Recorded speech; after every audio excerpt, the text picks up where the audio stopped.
የመስቀልን በዓል ለማክበር ውጡ ማሰብ የሚገባል። ይሄም መስቀልን ስናከብር ደመራውን መለኮሳችን አይደለም።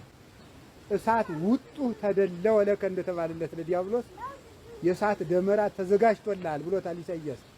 ደመራው መስቀሉ ይሄ እንጨቱ መስቀል ነው። እሳቱ ደግሞ በመስቀሉ ላይ ያለው የክርስቶስ ነበልባል ነው። በዚያ የሚቃጠለው ደግሞ እሳት ውጡ የተባለለት ዲያብሎስ ነው። ስለዚህ ኢሳይያስ እንደተናገረ ለዲያብሎስ ያዘጋጀው ነበልባል የመስቀሉ ኃይል ነው። ከቃሉ ጋር ናቸው። እግዚአብሔር ከሁላችን ጋር ይሁን። እሳት ውጡ የተባለ ተደልወ ለከ ያለው ያን አይተዋል። ደመራ ተዘጋጅቶልሃል አለ ኢሳይያስ። ለማን ነው ያ ደመራው? ለዲያብሎስ ነው። ለዲያብሎስ እሳት ውጡ ነበልባለ እሳት በመስቀሉ ላይ የሚነደው የክርስቶስ ኃይል ነው። እንጨቱ መስቀል ነው። በዚያ ላይ ያለው ክርስቶስ ነው። ይህንን ለማክበር ነው እዚህ የተሰበሰብነው እና በዓሉ ዋጋ የተከፈለበት ነው ወገኖች።